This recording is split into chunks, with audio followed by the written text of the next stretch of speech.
मनोविज्ञान विषय की आज की क्लास में मैं doctor Sujata Chauhan, associate professor, department of psychology, government college Bassi, आप सभी का स्वागत करती हूँ।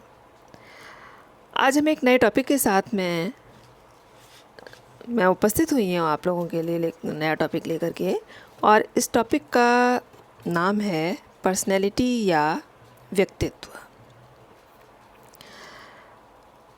आज हम इसी विषय में चर्चा करेंगे। इस विषय में चर्चा करते हुए हम जिन विषयों पर बात करेंगे वो विषय हैं, पहला है व्यक्तित्व का अर्थ क्या है और उसकी परिभाषाएं क्या हैं, और उसके बाद में हम बात करेंगे व्यक्तित्व की विशेषताओं की। सबसे पहले हम बात करते हैं कि व्यक्तित्व का अर्थ क्या है और इसकी परिभाषाएं क्या हैं। व्यक्तित्व शब्द या जो पर्सनैलिटी शब्द है उसकी उत्पत्ति लैटिन भाषा के पर्सोना शब्द से हुई है। पर्सनैलिटी शब्द की उत्पत्ति किससे हुई है? लैटिन भाषा के पर्सोना शब्द से हुई है। पर्सोना शब्द का अर्थ क्या है? पर्सोना शब्द का अर्थ है मुखौटा, मास्क अथवा नकाब या वेशभूषा। प्रारंभ के दिनों में यह माना जाता था कि व्यक्ति की वेशभूषा, बाह्य आवरण या शारीरिक आकृति ही व्यक्तित्व से संबंधित है।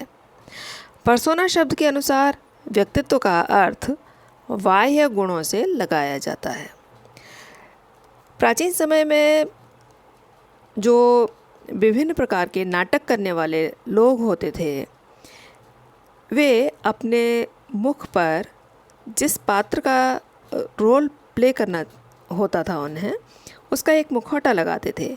आज भी आप लोगों ने देखा होगा कि जब ये विभिन्न प्रकार के नाटकों में, जैसे देवी को अगर दिखाना है, दुर्गा को का रूप प्रदर्शित करना है किसी व्यक्ति को अपने अभिनय में, तो वो दुर्गा का मुखौटा लगाया हुआ है, या सिंह का करना है तो सिंह का उसने मुखौटा लगाया है, जिससे कि लोगों को ये स्पष्ट हो सके कि ये किस कैरेक्टर को प्ले कर रहा है। यहाँ मैंने आपको एक मुखौटा भी बना करके दिखाया है और ये दुर्गा का मुखौटा है। तो इस तरह का मुखौटा वो ओढ़ते थे जिससे कि दर्शकों को ये स्पष्ट हो जाए कि वे किस पात्र का अभिनय कर रहे हैं। और इसी बात को ध्यान में रखते हुए, क्योंकि बाह्य आकृति को देखते ही ये स्पष्ट हो जाता था कि ये किस व्यक्ति का पार्ट प्ले कर रहा है, जो नाटक में कार्य करने वाला व्यक्ति है। तो इसी के आधार पर जो पर्सोना शब्द था, पर्सोना शब्द का तात्पर्य या उसका अर्थ जो था वो किससे था? बाह्य आकृति से, वेशभूषा से आदि से लगाया जाता था। तत्पश्चात व्यक्ति के सभी चारित्रिक गुण, स्वभाव, नैतिकता, बुद्धि और अभिवृत्तियों आदि के योग के आधार पर व्यक्तित्व का आकलन किया जाने लगा। तो प्रारंभ में तो बाह्य रूप रंग था केवल, लेकिन बाद में अगर आप देखेंगे तो ये सब क्या है? ये सब आंतरिक गुण हैं, चरित्र से संबंधित गुण हैं, जैसे स्वभाव, नैतिकता, बुद्धि और अभिवृत्तियाँ। इन सब की जब हम बात करें तो ये क्या हैं? ये व्यक्ति के आंतरिक गुण हैं। तो इन सब के आधार पर व्यक्तित्व का आकलन किया जाने लगा। व्यक्तित्व का मुख्य कार्य समन्वय और समायोजन है तथा इसमें परिवर्तनशीलता तथा गतिशीलता पाई जाती है। कभी कभी व्यक्ति अपने चारों तरफ के वातावरण से भली प्रकार समायोजन स्थापित कर पाता है और कभी कभी समायोजन स्थापित करने में उसे मुश्किल आती है, और कभी उसको समायोजन स्थापित करने के लिए कोई प्रयास नहीं करना पड़ता है। तो इस रूप में अगर हम देखें तो ये कह सकते हैं कि इसमें परिवर्तनशीलता तथा गतिशीलता पाई जाती है। व्यक्तित्व विकास के साथ इसकी संरचना जटिल होती जाती है। जैसे जैसे हमारे व्यक्ति की आयु में वृद्धि होती जाती है, उसके व्यक्तित्व का विकास होता जाता है। तो व्यक्तित्व के विकास के साथ ही उसमें सांवेगिक परिपक्वता आती है, उसमें शारीरिक परिपक्वता आती है, और इसी प्रकार से उसका जो व्यक्तित्व है उसमें भी परिपक्वता आती है। और जैसे जैसे उसमें परिपक्वता आती है तो इसकी जो संरचना है, इसका जो स्ट्रक्चर है वो और अधिक कॉम्प्लिकेटेड होता जाता है, क्योंकि व्यक्ति का संपर्क फिर अनेक व्यक्तियों के साथ में होता जाता है। प्रारंभ में जब बच्चा छोटा होता है तो वो परिवार के साथ में केवल उसका अंतःक्रिया उसकी चलती है, लेकिन जैसे जैसे ये बड़ा होता जाता है, स्कूल, साथी समूह, विभिन्न संस्थाएं, वर्किंग प्लेस, इन सभी के साथ में उसको सामंजस्य करने की आवश्यकता होती है। तो इस प्रकार से व्यक्तित्व विकास के साथ साथ इसकी संरचना भी जटिल होती जाती है। अब हम बात करें व्यक्तित्व की प्रमुख परिभाषाओं की। ये तो हमने समझा कि व्यक्तित्व किसे कहते हैं और इस व्यक्तित्व शब्द की उत्पत्ति किस तरह से हुई। व्यक्तित्व की प्रमुख परिभाषाओं की जब हम बात करें तो ऑलपोर्ट ने इसकी जो परिभाषा दी है, ऑलपोर्ट की परिभाषा आज भी संगत मानी जाती है। 1937 में उन्होंने ये परिभाषा दी थी। उन्होंने कहा कि व्यक्तित्व व्यक्ति के मनोदैहिक गुणों का वह गत्यात्मक संगठन है जो व्यक्ति के वातावरण के प्रति अपूर्व समायोजन को निर्धारित करता है। इस परिभाषा को हम विस्तार से समझने का प्रयास करें तो वो कहते हैं कि व्यक्ति के मनोदैहिक गुणों का, मन और दैहिक, मन क्या है? आंतरिक स्थिति है। दैहिक क्या है? दैहिक भी आंतरिक और बाह्य दोनों प्रकार की स्थिति है। तो मनोदैहिक गुणों का वह गत्यात्मक संगठन है। गत्यात्मक से मतलब है यहाँ गतिशील, जो स्थिर नहीं है, जो लगातार आगे बढ़ता रहता है। वो इस तरह का संगठन है जो व्यक्ति के वातावरण के प्रति अपूर्व समायोजन को निर्धारित करता है। तो वो क्या करता है कि व्यक्ति के सामने अनेक प्रकार की परिस्थितियाँ आती हैं। उन अनेक प्रकार की परिस्थितियों में व्यक्ति समायोजन स्थापित करता है वातावरण के प्रति। और ये जो हमारा व्यक्तित्व किस प्रकार का है, इसके आधार पर ही ये चीज़ निर्धारित होती है कि व्यक्ति का समायोजन किस प्रकार का होगा। तो इस प्रकार से ऑलपोर्ट ने जो एक विस्तृत परिभाषा दी और उन्होंने कहा कि केवल हम व्यवहार को नहीं हम बात करें तो व्यक्तित्व में न तो हमारा केवल बाह्य रंग रूप और वेशभूषा शामिल है और न ही केवल आंतरिक गुण शामिल हैं। यहाँ मन और शरीर, इन दोनों के ही गुणों को अगर हम शामिल करें और इनको शामिल करने के बाद में अगर हम इन्हें ऑब्जर्व करें तो ये एक तरह से गतिशील संगठन है और ये व्यक्ति के समायोजन को प्रभावित करने का कार्य करता है। यहाँ भी मैंने आपकी सुविधा के लिए हिंदी और इंग्लिश दोनों में ही की ही परिभाषाएं दी हैं जिससे कि आप इन्हें समझ सकें। लेकिन क्योंकि यहाँ अधिकांश विद्यार्थी हिंदी मीडियम के हैं इसलिए मैं यहाँ हिंदी में ही इसको समझा रही हूँ, एक्सप्लेन कर रही हूँ। लेकिन अगर आप चाहें तो इन परिभाषाओं को आप देख सकते हैं इंग्लिश में भी और आप इन्हें याद भी कर सकते हैं। ऑलपोर्ट ने अपनी परिभाषा जो दी थी वो 1937 में दी थी और इन्होंने एक पुस्तक लिखी थी, पर्सनैलिटी अ साइकोलॉजिकल इंटरप्रिटेशन। इस पुस्तक में उन्होंने अपने विचार उद्धृत किए थे, ये परिभाषा उन्होंने दी थी। दूसरी परिभाषा है आइजिंग की। ये परिभाषा उन्होंने 1952 में दी। आइजिंग कहते हैं कि व्यक्तित्व व्यक्ति के चरित्र, चित्त प्रकृति, ज्ञान शक्ति तथा शरीर गठन का करीब करीब एक स्थायी एवं टिकाऊ संगठन है। ये सबसे मिलकर के बना है। संगठन से मतलब है यहाँ पर इन सभी चीज़ों से मिलकर के बना है। किस किस चीज़ से मिलकर के बना है?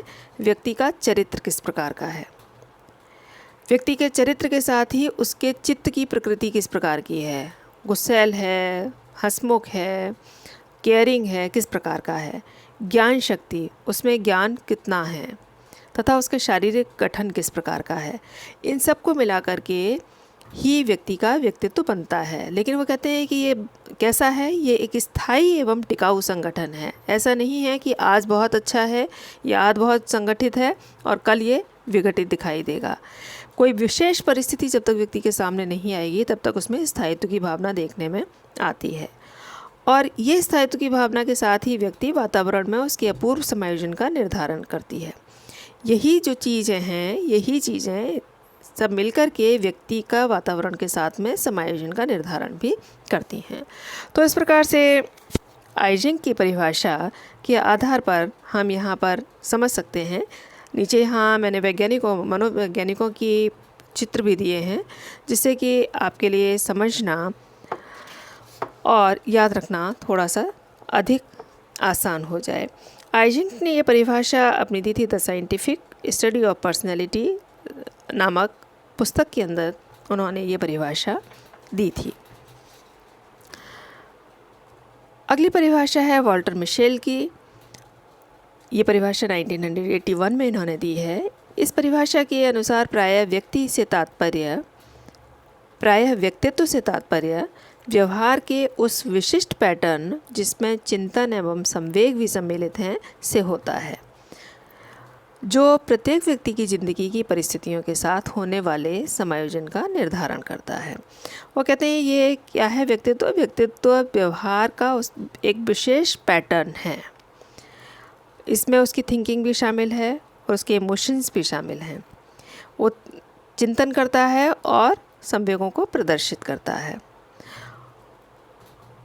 और ये जो चीज़ें हैं वो व्यक्ति की ज़िंदगी की परिस्थितियों के साथ होने वाले समायोजन का निर्धारण करती हैं कि व्यक्ति किस प्रकार से सोचता है, किस प्रकार से संवेगों को प्रदर्शित करता है। ये चीज़ें उसका समायोजन किस प्रकार का होगा विभिन्न परिस्थितियों के साथ में इस चीज़ का निर्धारण करते हैं। वॉल्टर मिशेल ने ये परिभाषा इंट्रोडक्शन टू पर्सनैलिटी नामक पुस्तक में दी और 1981 में ये पुस्तक सामने आई। अगली परिभाषा है वेरोन की। ये परिभाषा लेटेस्ट परिभाषा कही जा सकती है, 2006 में उन्होंने दी है। वो कहते हैं व्यक्तियों के अनूठे एवं संवेगों, चिंतनों तथा व्यवहारों के सापेक्ष रूप से स्थिर पैटर्न के रूप में व्यक्तित्व को सामान्यतः परिभाषित किया जाता है। एक शब्द नया आया है इसमें, अनूठे से तात्पर्य है कि ये अपना विशिष्ट प्रकार का होगा। ऐसा नहीं है कि एक व्यक्ति किसी परिस्थिति विशेष में एक प्रकार का व्यवहार कर रहा है तो दूसरा भी उसी तरह का व्यवहार करेंगे। आप इसको समझ सकते हैं एक बहुत सिंपल से एग्जांपल से कि सपोज़ कुछ व्यक्ति हैं, वहाँ खड़ा हुआ है, एक ग्रुप खड़ा हुआ है, एक ग्रुप जो खड़ा हुआ है और एकदम से कोई रेप्टाइल आ जाता है, जैसे छिपकली आ जाती है उस ग्रुप के पास में।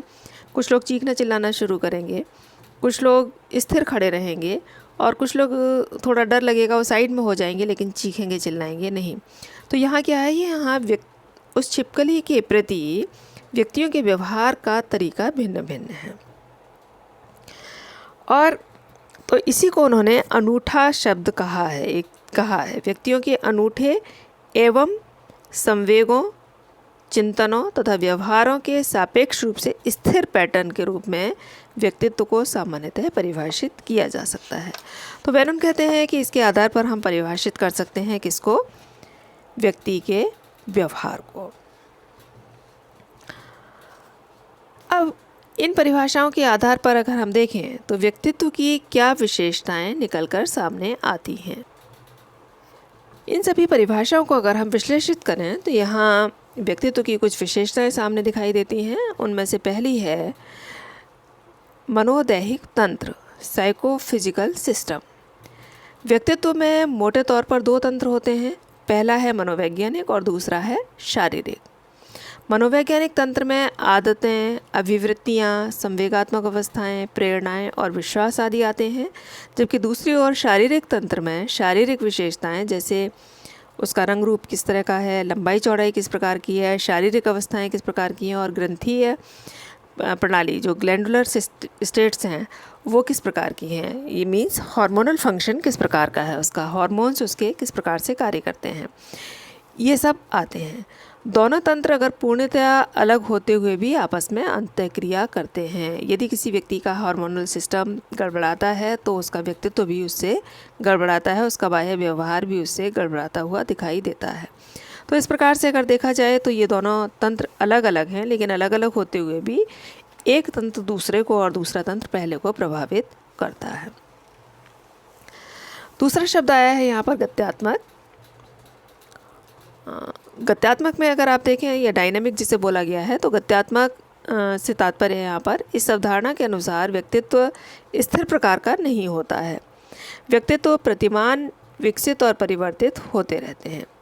गत्यात्मकता का अर्थ नए नए गुणों, शील गुणों के प्रकट होने से नहीं है, बल्कि शील गुणों में विचलन और परिवर्तनों से है। मैंने जैसा कि अभी बताया था कि विभिन्न परिस्थितियों में व्यक्ति भिन्न भिन्न प्रकार से अपना व्यवहार प्रदर्शित करता है। तो यहाँ गत्यात्मकता से तात्पर्य है कि प्रतिदिन व्यक्ति के सामने नवीन परिस्थिति उत्पन्न होती है और उस नवीन परिस्थिति के प्रति व्यक्ति अपने आप व्यवहार को एडजस्ट करने का प्रयास करता है, उसके प्रति रिएक्ट करता है और अपना वातावरण के साथ समायोजन भी स्थापित करने का प्रयास करता है। तो इस तरह से अगर देखें तो ये कहा जा सकता है कि गत्यात्मकता का अर्थ नए नए गुणों या शील गुणों के प्रकट होने से ही नहीं होता, बल्कि शील गुणों के विचलन से है। उसमें किस प्रकार से कभी वो थोड़ा ऊपर और कभी नीचे दिखाई देता है और उसमें किस प्रकार से परिवर्तन होते हैं, ये उससे संबंधित है। चूँकि व्यक्तित्व शील गुणों का विकास, पुनर्गठन और परिमार्जन होता रहता है, इसलिए व्यक्तित्व गत्यात्मक संगठन कहा गया है। परंतु व्यक्तित्व के प्रभावशाली शील गुणों में अपेक्षाकृत अधिक स्थायित्व बना रहता है, लेकिन फिर भी परिस्थितियों का उन पर प्रभाव पड़ता ही है। यहाँ शील गुणों से तात्पर्य भिन्न है, इसकी चर्चा हम आगे करेंगे। डोमिनेटिंग ट्रेट्स हैं, जैसे व्यक्ति सत्य बोलता है, तो आपने सत्यवादी हरिश्चंद्र की जो कहानी है, स्टोरी है, वो आप लोगों ने सुनी होगी शायद, कि कितनी ही विपरीत परिस्थितियाँ उनके सामने आई, लेकिन फिर भी उन्होंने सत्य बोलना नहीं छोड़ा। तो उसी प्रकार से ये कुछ शील गुण हैं, और ये शील गुण किस प्रकार के हैं कि जो प्रभावशाली शील गुण हैं तो उनमें अधिक स्थायित्व तो देखने में आता है कि यदि व्यक्ति सत्य बोलता है तो वो सत्य ही बोलेगा, चाहे परिस्थितियाँ उसके प्रतिकूल हों अथवा अनुकूल हों। अगला पॉइंट है संगठन या ऑर्गेनाइजेशन। यहाँ संगठन से क्या तात्पर्य है? संगठन से तात्पर्य है कि व्यक्तित्व के अलग अलग स्वतंत्र भाग वास्तव में अलग अलग नहीं हैं। हम ये कह सकते हैं कि ये चीज़ है, ये चीज़ है, ये चीज़ है, लेकिन ये सब क्या है? व्यक्तित्व संरचना से संबंधित सभी अवयव या सभी भाग या सभी गुण या सभी शील गुण, ये सभी व्यक्तित्व पूर्णता से संबंधित होते हैं। इन सबको मिलाकर के ही हम ये कह सकते हैं कि इसका व्यक्तित्व किस प्रकार का है। अलग अलग रख कर के हम इनको नहीं देखते। इन सभी के सम्मिलित रूप में इसमें हो सकता है कि किसी एक गुण की प्रधानता हो, दूसरा गुण कम मात्रा में हो। तो इस प्रकार से ये इस परिस्थितियाँ हो सकती हैं, लेकिन फिर भी हम इन्हें इसी रूप में देखते हैं, सम्मिलित रूप में देखते हैं। अगला पॉइंट है निर्धारण या अभिप्रेरणात्मक व्यवस्था। यहाँ निर्धारण शब्द का अर्थ क्या है? प्रेरणात्मक कार्यों से इसका तात्पर्य है, अर्थात मनोशारीरिक तंत्रों के प्रेरणात्मक कार्य को ही निर्धारण कहा जाता है। ऑलपोर्ट के अनुसार व्यक्तित्व से व्यक्ति के व्यवहार का निर्धारण होता है। वो किस प्रकार का व्यवहार करेगा, ये व्यक्ति विशेष का व्यक्तित्व निर्धारित करता है। व्यक्ति जैसा भी व्यवहार करता है अथवा कार्य करता है, उसके पीछे व्यक्ति के व्यक्तित्व की महत्वपूर्ण भूमिका होती है। शब्द आया है यहाँ पर अभूतपूर्व। बहुत बार बहुत सी परिभाषा में आया है। अभूतपूर्व समायोजन को प्रदर्शित करता है, अपूर्व समायोजन को प्रदर्शित करता है। तो अभूतपूर्व का तात्पर्य है यहाँ पर यूनिकनेस। प्रत्येक व्यक्तित्व प्रतिमान, अभूतपूर्व या बेजोड़ या विशिष्ट होता है। प्रतिमान से मतलब है यहाँ पर कि जो उसका पैटर्न है वो किस प्रकार का है, वो अभूतपूर्व है या बेजोड़ है या विशिष्ट है। प्रत्येक व्यक्ति में लक्षणों का एक भिन्न संयुक्तिकरण होता है। किसी में कोई लक्षण ज़्यादा हो सकता है, किसी में कोई लक्षण कम हो सकता है। तो इस प्रकार से अगर हम देखें तो विभिन्न प्रकार के लक्षण हैं और उन सबके सम्मिलन से ही व्यक्तित्व का निर्धारण होता है, और ये प्रत्येक व्यक्ति में भिन्न भिन्न पाए जाते हैं। लक्षणों के भिन्न भिन्न संयुक्तिकरण के कारण अलग अलग व्यक्तियों का व्यक्तित्व भिन्न भिन्न प्रकार का होता है। इसीलिए कहा जाता है कि व्यक्तित्व में वैयक्तिकता का गुण होता है। हरलॉक का विचार है कि व्यक्तित्व में वैयक्तिकता का अभिप्राय व्यक्तित्व में अंतर से है, व्यक्तित्व की मात्रा के अंतर से नहीं है। प्रत्येक जाति का मनोदैहिक तंत्र इतना विशिष्ट प्रकार से संरचित होता है कि इससे प्रत्येक व्यक्ति का व्यवहार विशिष्ट या अभूतपूर्व बन जाता है। तो ये जो चीज़ें हैं यही व्यक्ति के व्यवहार को अभूतपूर्व बनाती हैं और व्यक्ति अभूतपूर्व बन जाता है। नेक्स्ट पॉइंट है वातावरण के प्रति समायोजन। प्रत्येक व्यक्ति में व्यक्तित्व संबंधी जो भी प्रतिमान है, पैटर्न है, उसका मुख्य उद्देश्य क्या है? वातावरण के प्रति समायोजन या अनुकूलन करना। समायोजन से तात्पर्य क्या है? समायोजन से तात्पर्य है कि व्यक्ति अपने चारों ओर के भौतिक और सामाजिक वातावरण की परिस्थितियों के साथ अपना तालमेल बनाए रख पाता है। जैसे हम सर्दी गर्मी है, ये भौतिक परिस्थितियाँ हैं, इनसे हम अपने शरीर को बचाने का प्रयास करते हैं। जब बहुत ज़्यादा गर्मी होती है तो हम किस प्रकार से बचा सकते हैं, सर्दी में किस प्रकार से बचा सकते हैं, बरसात में किस प्रकार से बचा सकते हैं। तो ये भौतिक परिस्थितियाँ हैं। और सामाजिक जो वातावरण है वो हमारे चारों तरफ का, कि मित्रों को या परिवार के सदस्यों को या परिचितों को किस प्रकार के व्यवहार की अपेक्षा है, हम इस प्रकार का व्यवहार प्रदर्शित करते हैं, और यही एक तरह से समायोजन से संबंधित है। इसका लास्ट पॉइंट है सापेक्ष रूप से स्थायी या परिवर्तनशील। प्रत्येक व्यक्ति या व्यक्तित्व सापेक्षिक रूप से स्थायी होता है, या दूसरे शब्दों में हम कह सकते हैं कि ये अपरिवर्तनशील होता है। सापेक्ष रूप से स्थायी होने का अर्थ है कि व्यक्तित्व की विशेषताएं, गुणशील गुण एक दूसरे की तुलना में स्थायी होते हैं, अर्थात व्यक्ति के लक्षणों में स्थिरता होती है। परंतु इसका अर्थ यह नहीं है कि व्यक्तित्व में कोई परिवर्तन नहीं होता। हार्लॉक के अनुसार व्यक्तित्व का केंद्र सापेक्षिक रूप से स्थायी होता है। छोटे बच्चों के व्यक्तित्व का केंद्रीय भाग अच्छी तरह से विकसित नहीं होता है, इसलिए उनके व्यक्तित्व में सरलता से परिवर्तन हो सकता है। आयु में वृद्धि के साथ साथ व्यक्तित्व के केंद्रीय भाग में स्थायित्व आता है, अतः व्यक्तियों का जो व्यवहार है उसमें भी स्थायित्व देखने में आता है। तो ये हैं व्यक्तित्व की विशेषताएं जो इन परिभाषाओं के माध्यम से निकलकर हमारे सामने आती हैं। तो इन परिभाषाओं के आधार पर ही हम किसी भी व्यक्ति के व्यक्तित्व को समझ सकते हैं।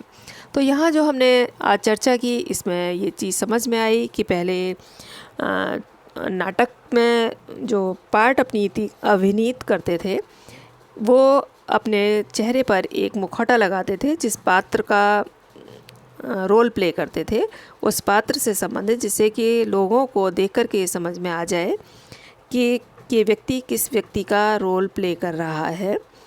और इसी आधार पर पर्सोना शब्द से पर्सनालिटी का शब्द का विकास हुआ, उत्पत्ति हुई, और वहाँ ये माना जाता था कि जो पर्सनैलिटी है उसका तात्पर्य बाह्य रूप रंग गुणों से लगाया जाता था। लेकिन बाद में इसमें परिवर्तन हुआ और आंतरिक और बाह्य दोनों ही प्रकार के गुणों के सम्मिलन के रूप में ही जो व्यक्तित्व है या पर्सनैलिटी है उसको समझा जाने लगा और जाना जाने लगा। तो इस आधार पर हम ये कह सकते हैं कि व्यक्तित्व क्या है। व्यक्तित्व व्यक्ति के मन और शारीरिक गुणों का एक संयुक्त रूप है। इन सभी से मिलकर के और उसकी व्यक्तित्व की अन्य सभी विशेषताएं मिलकर के किसी भी व्यक्ति के व्यक्तित्व का निर्धारण करती हैं। केवल बाह्य रूप रंग के आधार पर हम किसी भी व्यक्ति के व्यक्तित्व का आकलन नहीं कर सकते, और ये आकलन यदि हम करते हैं तो ये अधूरा है। धन्यवाद।